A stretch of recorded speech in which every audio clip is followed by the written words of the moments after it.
All right, so let me welcome all of you. My name is Frauke Kreuter. I'm the co-director of the Social Data Science Center here at the University of Maryland, and also professor in the joint program in survey methodology in college at the University of Maryland in College Park, and professor at the LMU in Munich. It's a pure joy for me to announce another symposium. This is our March 2022 symposium. We have been, thanks to Jody and her team, keeping this up over time. And today we have two presenters here, fairly young in their career, but with a remarkable piece of research that we are glad to portray here. We think this is an example of exactly what we try to achieve with SoDa, which is bridging different disciplines, in this case, computer science and social sciences, to improve measurements. And the goal here, as you will hear, is to create a target independent approach to inference. What exactly that means and is, you will hear in a moment from Christoph Kern and Michael Kim. Christoph Kern is a postdoctoral researcher at in statistics and methodology at the University of Mannheim, but he's also a research assistant professor with the joint program in survey methodology in Maryland. He is a project director at the Mannheim Center for European Social Research, where he works a lot on applications of artificial intelligence and fairness in those. But his heart is with survey methodology, and he is involved with cases in other project teams to improve measurements in surveys in general. Michael Kim is a Miller postdoctoral fellow at UC Berkeley, working with Shafi Goldwasser, one of the co-authors here on the paper as well. Michael just recently completed his PhD at Stanford under the guidance of Omar Reingold, another co-author. He investigates foundational questions about responsible machine learning, and much of his work aims to identify ways in which machine learning predictions can exhibit unfair discrimination, and to develop algorithmic tools that mitigate those kind of forms of discrimination. And what you see here today is an extension of these tools to the search world. So thank you both, Christoph and Michael, for sharing your research here with us. And I think, Christoph, you will be starting, so I'll turn the mic over to you. Great, thank you very much. Very happy to be here. And while Christoph is pulling up the slides, I forgot to mention, as always, please post your questions in the Q&A, which is here on the bottom. We will have time at the end, and for questions unanswered, we will make sure they get answered in the Q&A feature. And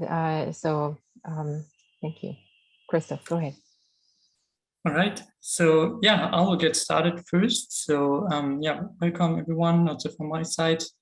Very happy to present our new target independent approach to inference, which we call universal adaptability. So this is joint work of the two of us, jointly with Shafi Goldwasser, Frauke Kreuter, and Omar Reingold. And yeah, this underlying paper just appeared at PNAS. Good, let me get started with presenting our inference setting. So this is kind of the inference challenge that we will be dealing with throughout this talk. So we'll be assuming that we have data available from some source distribution on the left-hand side. So in this source data, we might have covariates observed, we have some outcomes observed, wherever we're interested in making inference on another target population. Most importantly, we might assume that our inference challenge includes multiple target populations, so not just this one specific target. Also, we do assume that the data that is collected from the source differs in composition from the target population. So we need to correct for this shift between the source and the target. Based on this, we will structure our talk as shown here. So we'll first introduce a very common approach that is used in those settings, which is propensity score reweighting. This will be essentially will be used later on as our reference method or kind of baseline. Then we will more specifically focus on our key challenge, that is having multiple target populations. And then Michael will take over, introduce our notion of universal adaptability and how multi-calibration can be used to obtain universally adaptable predictors. And then lastly, in the last portion of this talk, I will introduce some practical implications, the MC-Boost algorithm, and results from applications. Right, but first, back to our inference challenge. Now here, we're looking at first at like a simple setting where we have some source data, where we have our outcome of interest observed. So we'll say that this source data is labeled with one target data or population, where now this data is now unlabeled. So we do not observe our outcome of interest. And our inference goal or challenge is that we're interested in estimating the average outcome y now in T, so in the target. Again, what is critical here is that the source and the target populations differ in composition, so we cannot just simply use, let's say, the empirical mean from the source data to estimate our statistic of interest for the target. All right, so in this estimation setting, we have those three components shown here. So we have a set of common covariates observed in both the source and the target. We have our outcome of interest for which we want to make inference. And later on, we'll mostly focus on binary outcomes.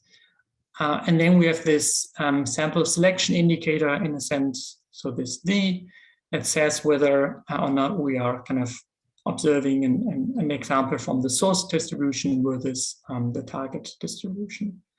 Again, our goal is to make inference about the target population with respect to the expected value of y in T. Then in the following, we need common assumptions that are usually needed in those settings. So we assume that we have conditional independence so that the relationship between x and y does not shift between the source and the target. And also we assume positivity, which kind of on a higher level means that the source distribution is somewhat informative of our target population. So we do not assume, let's say, complete non-coverage of certain groups. And then let's think more about our source to target shift and how can we get like a handle on this. So again, at this point, we are just thinking about a single source and a single target. And what we could think of here is try to control essentially for membership in the source versus the target population. So one approach here would be we could think of reweighting the source population to essentially make it look like the target population. So this is a very common approach that kind of follows from this idea of propensity score modeling or propensity score weighting, where essentially we are explicitly modeling the shift in covariates between those two distributions. So again, to be a bit more precise here, for a source S and a target T, the propensity score for a given X is simply here referencing the probability that D is equal to S given the covariates. And then similarly, 1 minus EST of X is representing the probability that we are kind of observing an observation from the target given X.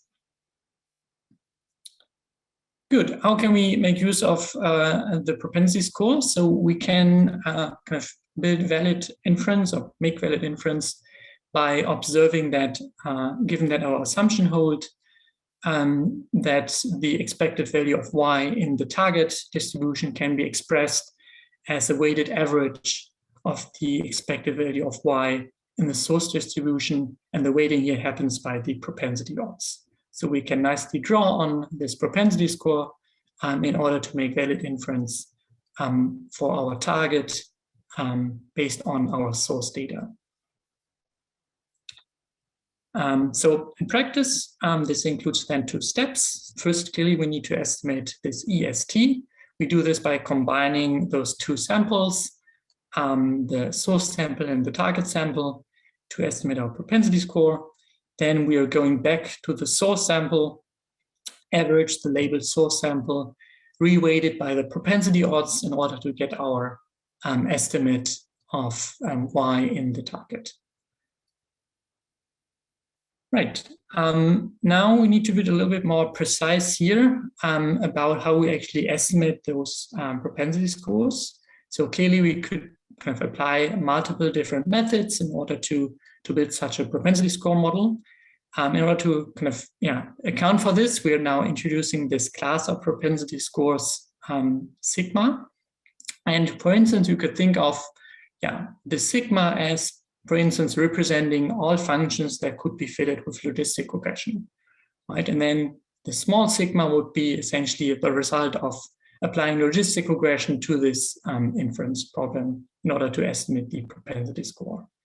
Then we can define our propensity score estimator as shown here. So we're just saying that given we kind of use logistic regression, for instance, we can use the estimated propensity scores that are estimated using logistic regression and plug those in as our estimator, as our estimates of the propensity scores, and derive our PS of sigma estimator for the target mean. Then we can measure or define the estimation error of this estimator as shown at the bottom here. So we can essentially consider this best-in-class propensity score model given large sigma and compare the estimator of that sigma with the estimator that we would get if we would have access to the true propensity scores EST.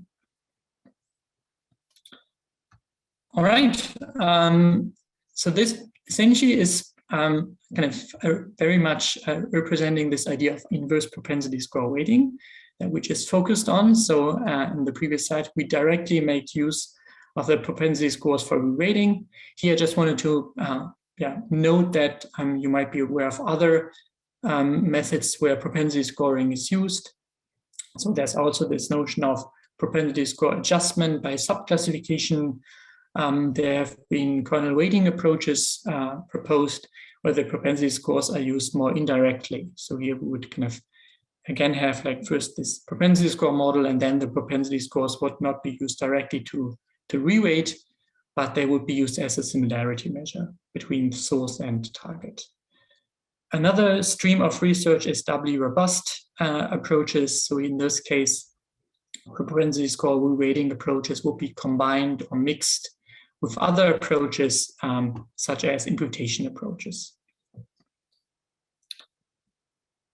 Nonetheless, let's turn back to our challenge that we introduced earlier. So specifically now thinking about this challenge of having multiple target populations.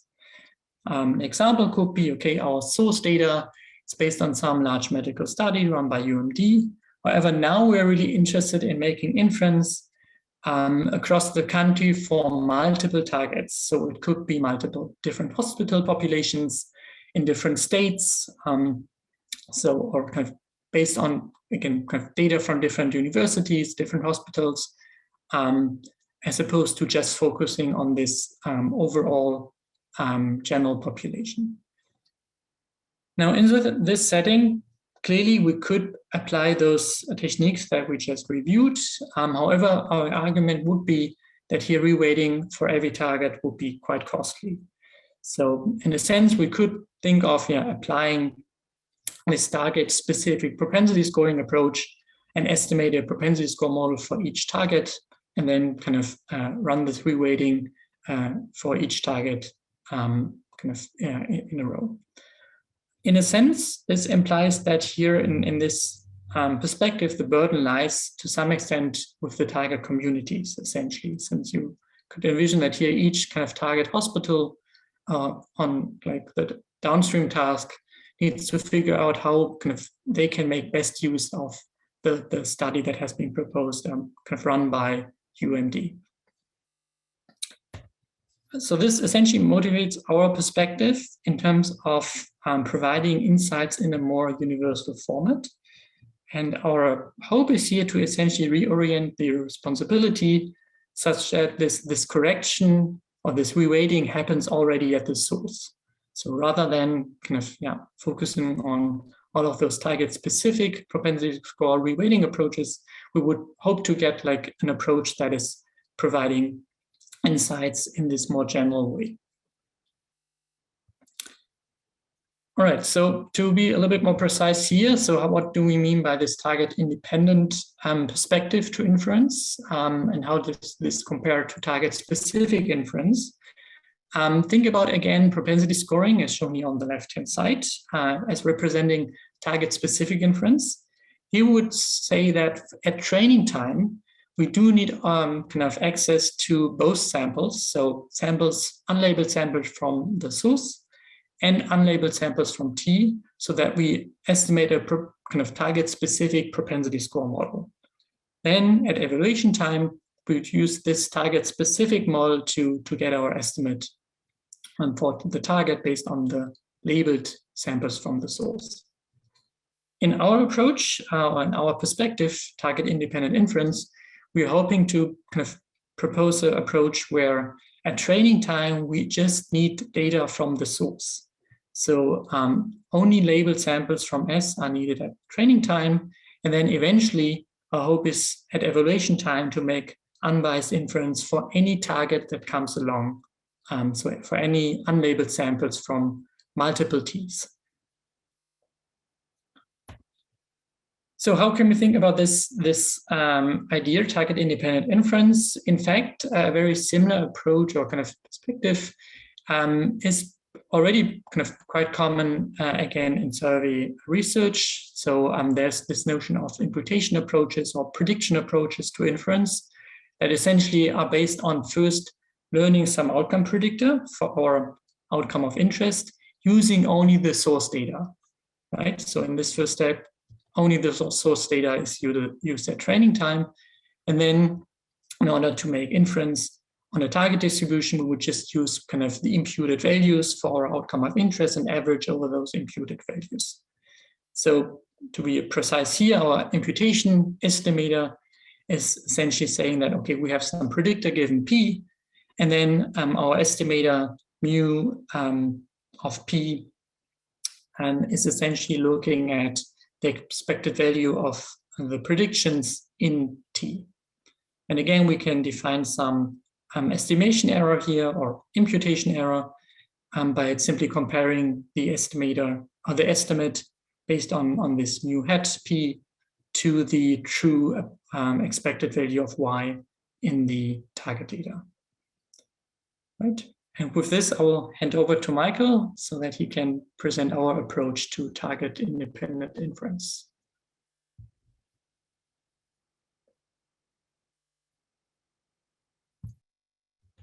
Great.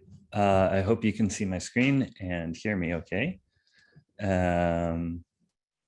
Awesome. So yes. So our goal now is to learn a predictor that is trained on source data and generalizes to the downstream target populations.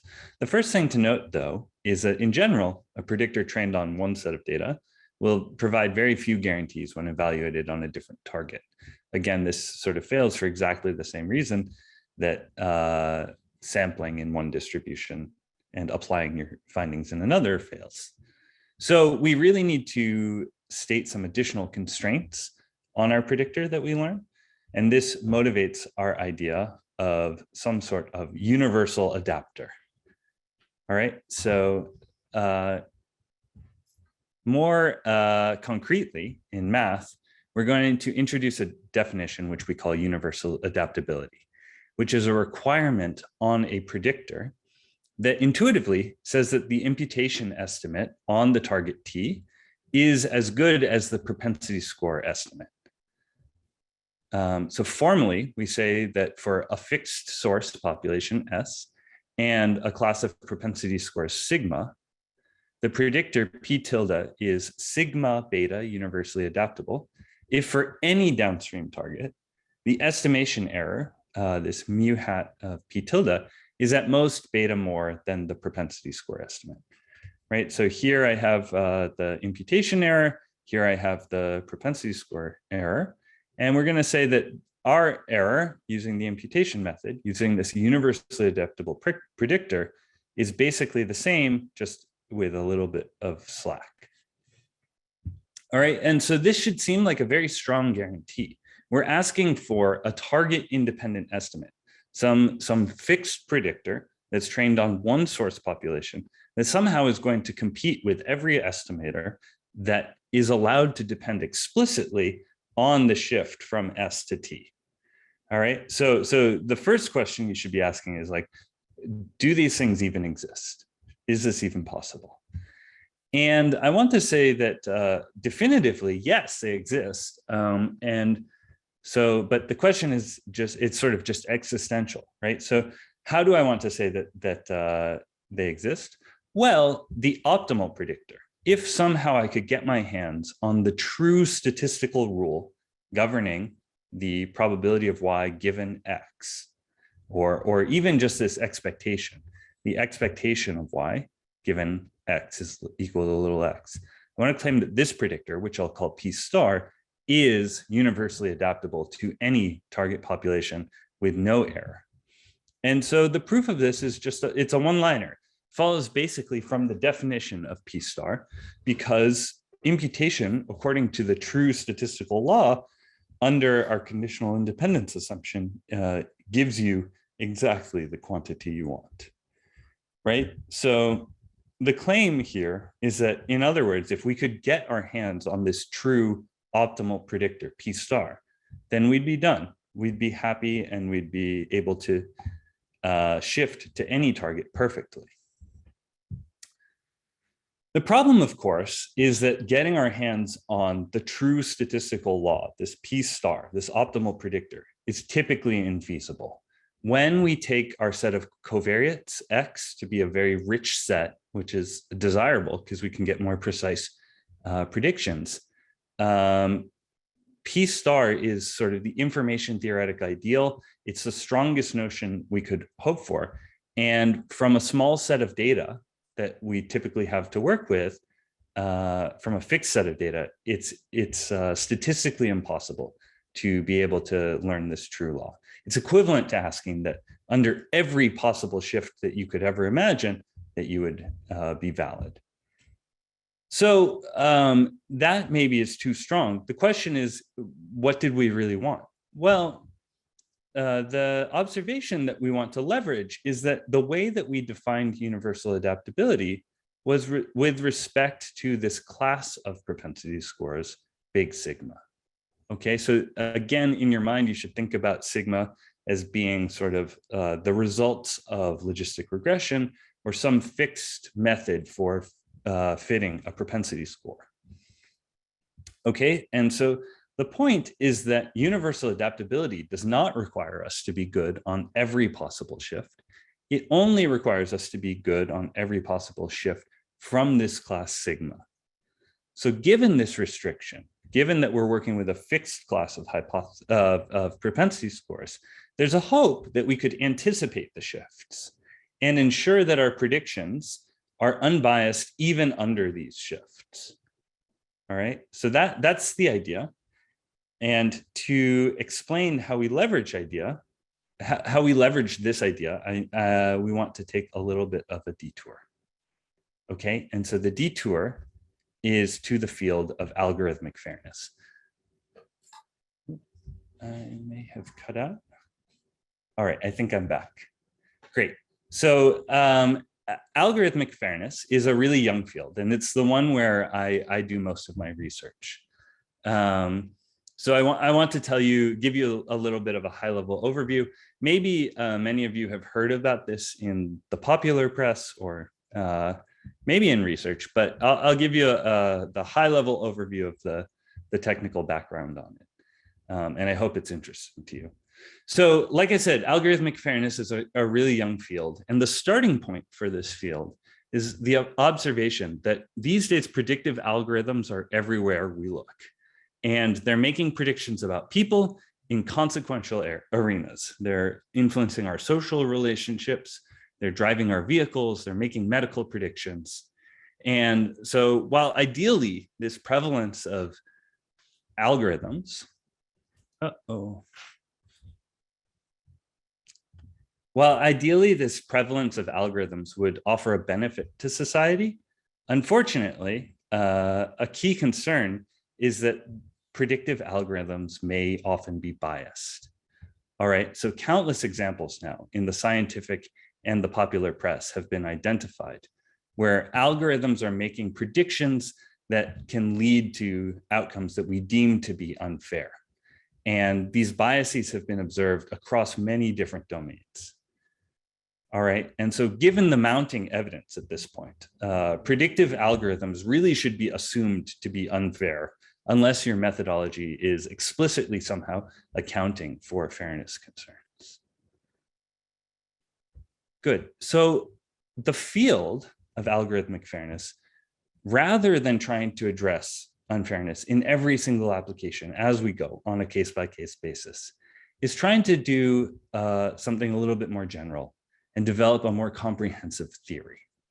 All right, so what we're trying to do is, the way that we approach problems is we aim to identify general patterns of unfair algorithmic behavior, and then to translate these patterns into formal notions of fairness in the language of computer science and statistics. And a large focus of the research is really to make sure that we have the right definitions, balancing a desire for general purpose solutions, as well as an awareness for the specific context in which the notions are going to be applied.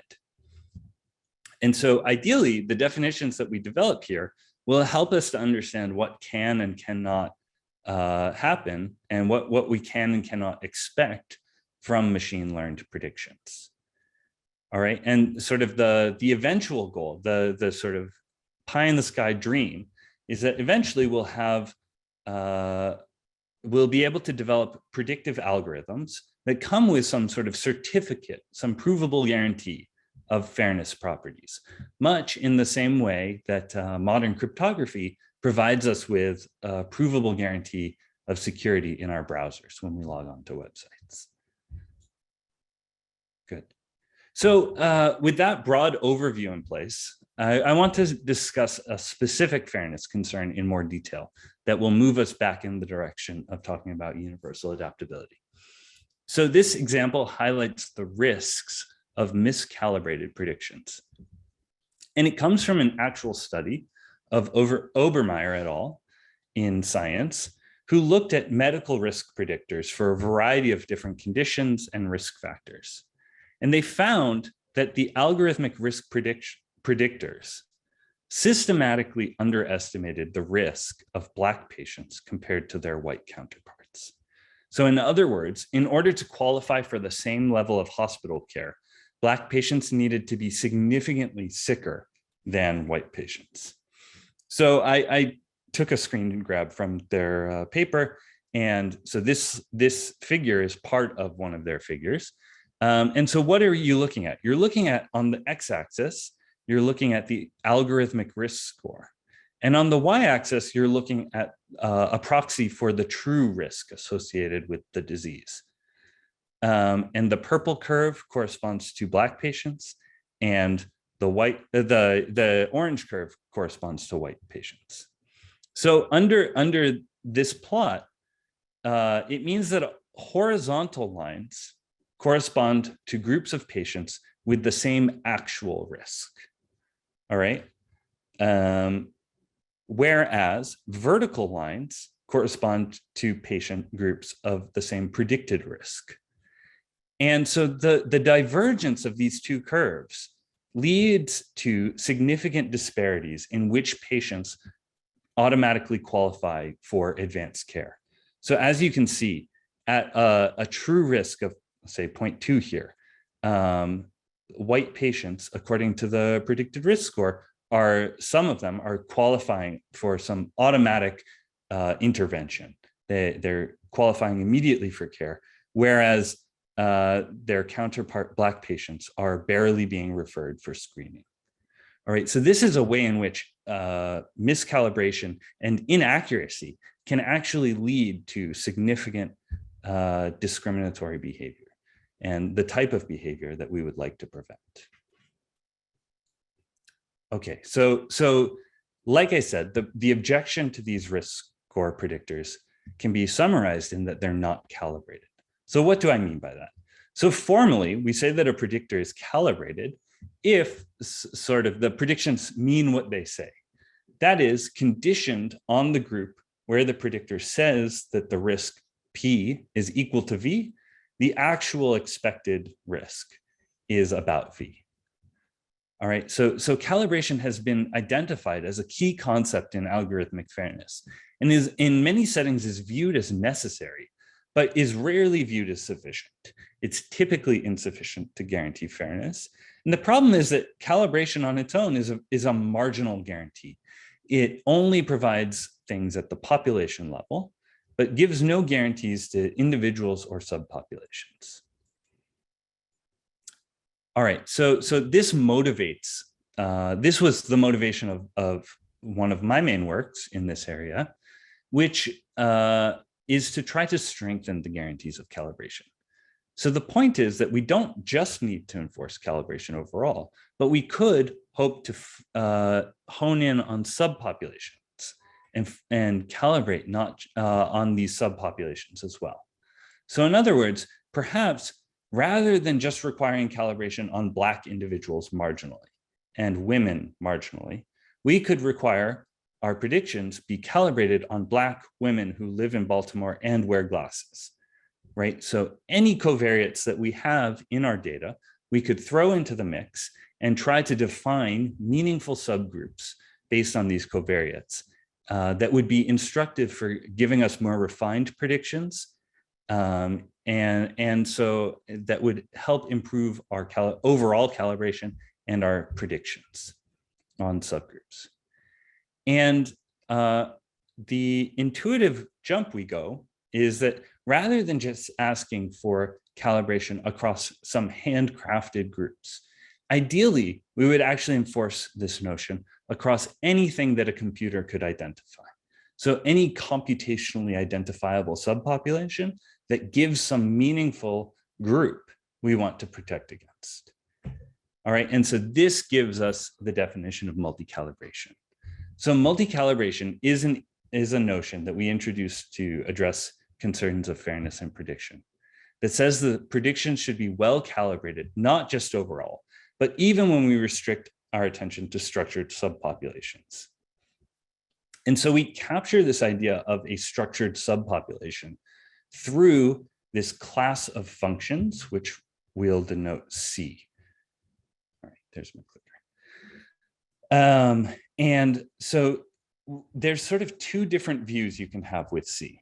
On the one hand, we can think of C as defining meaningful demographic groups, where each function in the class represents, say, the indicator function of that subpopulation.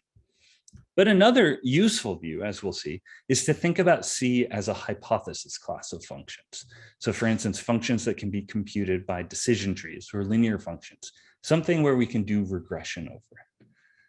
Okay, and so formally, the definition of multi-calibration is that we're going to enforce this kind of calibration even when we condition or focus our attention on these subpopulations.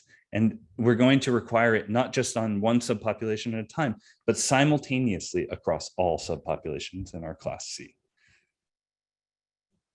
And so, good. So this is the notion in which that these predictions are calibrated, not just overall, but on any sort of subgroup that our class C can identify.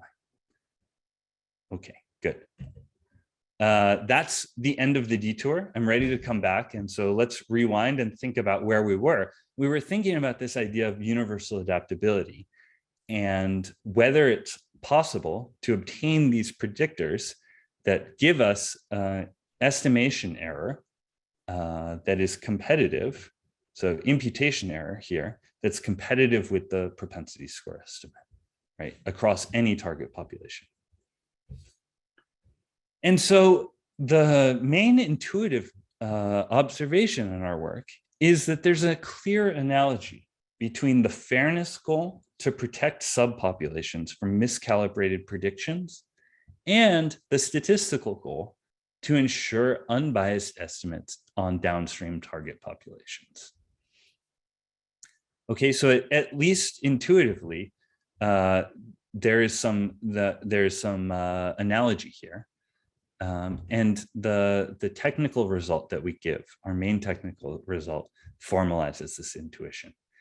And so what it says is that multi-calibrated predictors are capable of obtaining universally adaptable predictions. Okay, so how we're going to do this is we're going to start with our class of propensity scores.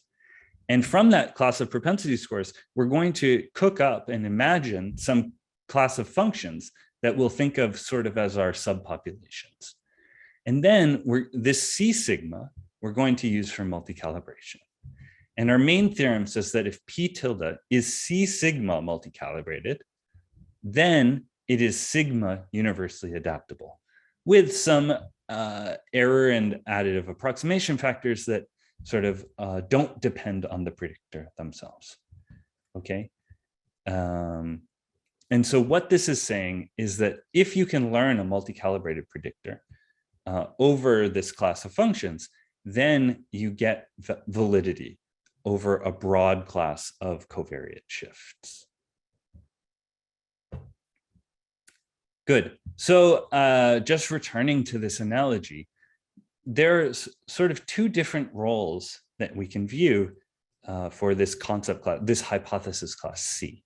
So on the one hand, in the fairness perspective, we're viewing C as identifying the qualified minority populations and really forcing you to make good predictions on populations that would really benefit from good predictions. And then on the other hand, in this universal adaptability lens, we're saying that C potentially, or it identifies potential covariate shifts and says, okay, you need to, this is your current distribution, but you really need to be able to anticipate what would happen if the distribution shifted over towards this other group. So both are sort of valid perspectives on multi-calibration, and is why it gives you this universal adaptability. Okay, good. So the one thing before I move on and before I hand it back over to Christoph, I want to say that this is not a panacea. We want to make sure that, we're not saying that we can do everything. Multi-calibration cannot create information, right? So if the target subpopulation is just completely unrepresented in your source, then you can't hope to get very good estimates on your downstream target. But the point is that neither can propensity scoring, right? We needed this positivity assumption. And so this is, again, a key requirement that we have this comparative results. We're only competing against the best propensity score estimate. And so that's exactly how we're giving this guarantee of universal adaptability. Okay, good. So I will stop share and hand it over to Christoph to talk about the algorithmic approach. Great, thanks. Right, I will take a few minutes to look, let's say, on the practical side of things. So what's great about this multi-calibration framework that it's also coming with an algorithm that can be used in order to post-process essentially any predictor, such that this predictor would be then eventually be multi-calibrated. So you can think about this as kind of summarized here. So on a very high level, the input for this MC-Boost algorithm is essentially one, the initial predictor. So this will be our naive prediction function, P tilde. Then we have some validation data. In our inference setting, this validation data would come from the source distribution, again, so not from the target.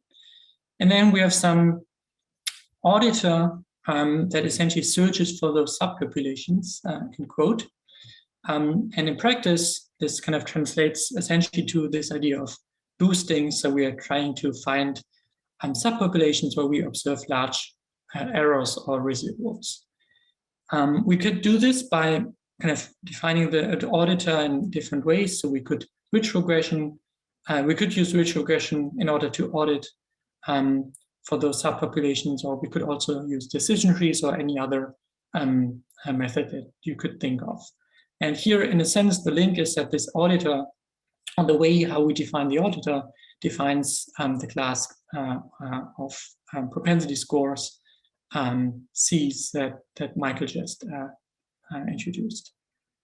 So then we have this little loop here. So we search over C out of capital C, and essentially we're looking for kind of subgroups or subpopulations where we're incorrect or kind of observe large errors. And for those subgroups, we are kind of nudging the predictions towards the true value. And we do this iteratively over a couple of runs up to some stopping criterion. Now this MCBoost algorithm, we implemented this in an R package. So this is actually something that you can run. We have some documentation on this GitHub page. And as before, essentially the ingredients are, we start with our initial model that are plugged into this MCBoost function. We have an auditing algorithm, and in the package there are some auditors that are pre-specified. We have some auditing data, and then the result of all of this will be a multi-calibrated prediction model that can be used for different purposes, but in our case, it can be used for kind of getting valid inference on multiple target populations. You see that here with this code snippet that this essentially just requires a few lines of code. Very briefly, I could just maybe mention that in our paper, we had 2 empirical applications. So maybe for the first one, this is now based on real data, a very specific setting. So our source data is the US NHANES data. Our target is the weighted US NHIS data. We're interested in mortality rate predictions or estimates overall and for demographic subgroups. So the demographic groups here are our subpopulations. And we compare, of course, against IPSW. So this will be our first reference method. So reweighting with the global propensity score. And we have IPSW subgroups. So we have a subgroup specific propensity score model. And then we reweight by those specific scores. And then we have a naive imputation approach, random forests. And then our method of interest would be RF MCBoost, so a multi-calibrated prediction model based on this initial random forest model. Right, and in this figure, we're showing the bias of those different inference methods across the different subgroups and also overall. And 2 key takeaways. First, our RF MCBoost estimator is one, it's competitive with IPSW, not just kind of the IPSW overall approach, but also the subgroup specific approach. And also most importantly here, we are improving over the naive estimator, and this is consistent kind of across the board. We did run also a simulation study. I think I will skip this one. If you're interested in this, you can read about this in the paper. Maybe we come back to this later. So the idea here is to essentially simulate different degrees of shift. And we were able to essentially show that also under extreme shift, our MCBoost kind of approach or base approach is competitive with IPSW. Again, with the important point that we are not required to kind of look at the target population during model training.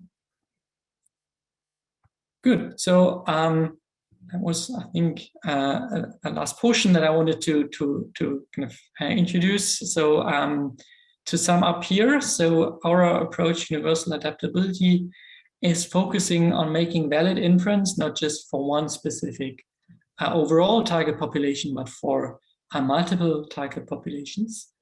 It turns out that this framework of multi-calibration nicely kind of matches with our inference challenge. And the high level result here is that essentially this multi-calibration or the guarantees of multi-calibration do persist even under we have a covariate shift between source and target.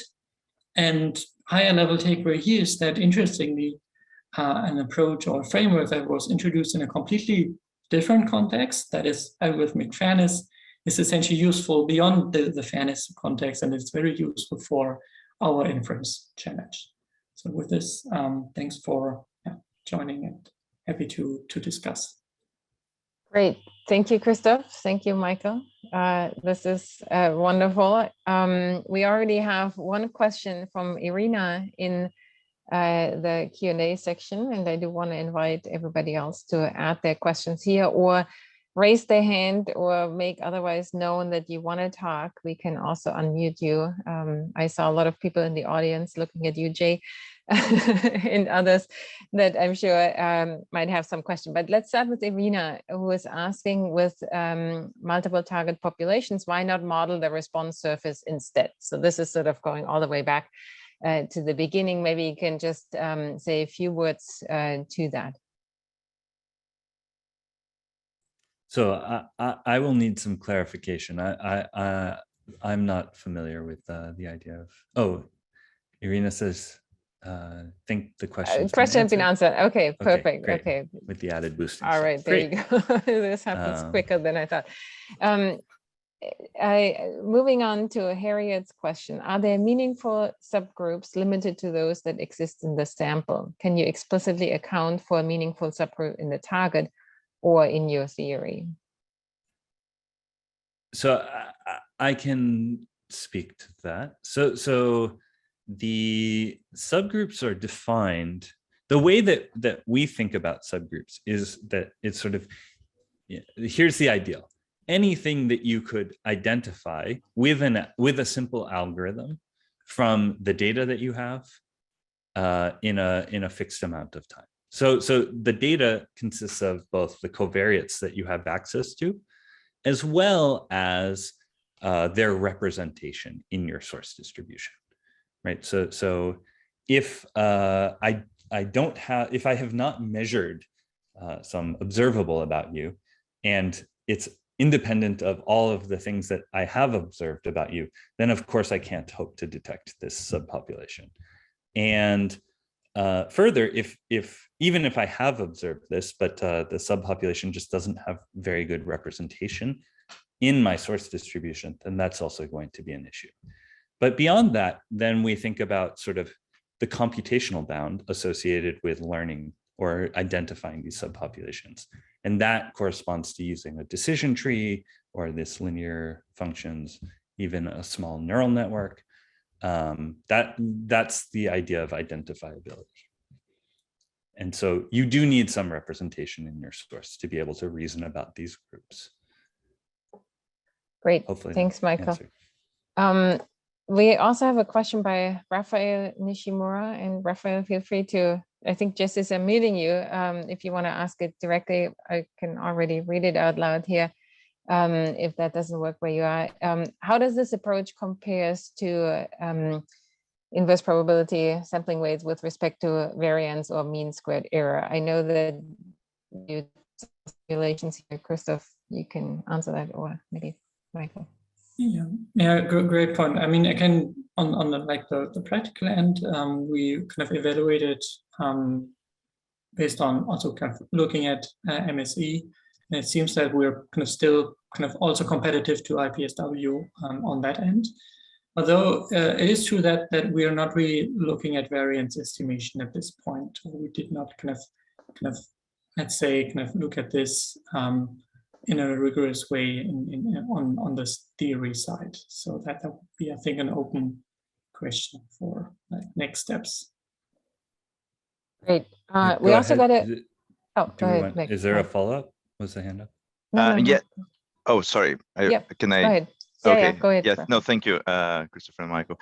I guess my question was more like, well, okay, great. Like you are using this very general approach, right? But I would suspect that you're paying somehow a price for being so general, right? And like I would think that the price you're paying is that for not using the target the target, what do you call it? I forgot, but anyhow, the independent target population, let's say, by using this independent target, is that like the sampling variance of your estimates or the mean square errors that might be a little bit larger than something that is more specific to target population. But I'll be curious to hear that. Yeah. So the one thing I'll say is that this approach of multi-calibration has turned out to be very useful in many of these contexts, specifically because it does, like, even though the definition doesn't refer to loss minimization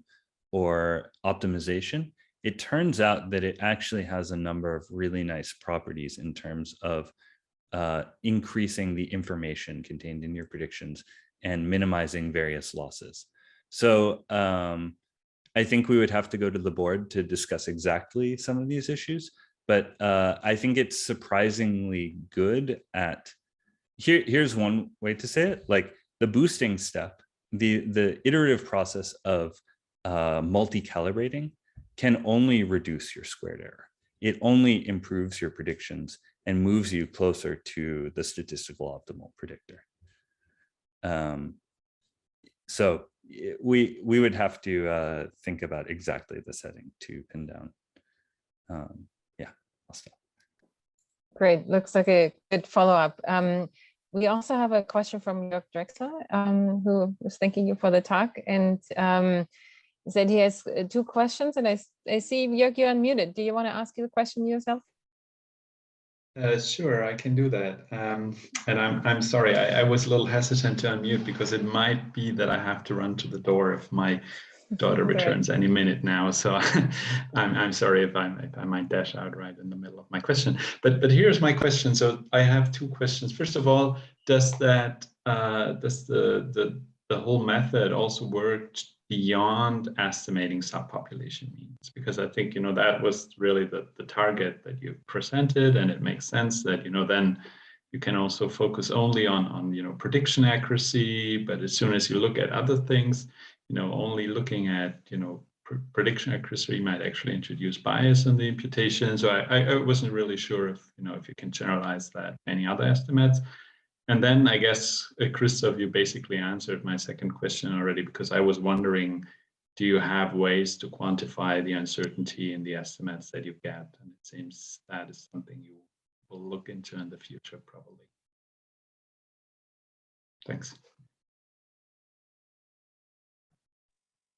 Great, and I would say the kind of similar thing with the first piece. So I think we're also could definitely would be super interesting to look at other types of estimates. We started with the most, let's say, kind of straightforward kind of quantity, I think.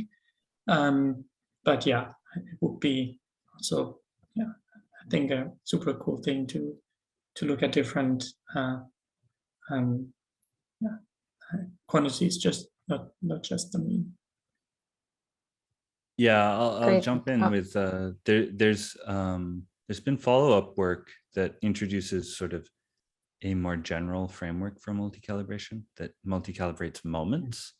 So, and one of their sort of takeaways is that you can get Chebyshev style confidence intervals from multi-calibrating moments in there's hope that you could do some sort of confidence interval. Thanks. We have an anonymous question here, to what extent does the underlying prediction model that is boosted using MC-Boost affect results? Yeah, that's also super interesting. So I think I would say in the ideal world, we wouldn't end up, we should essentially be independent on whatever we plug into as the naive predictor. So we would hope to essentially converge to the same multi-calibrated prediction function independent of where we start.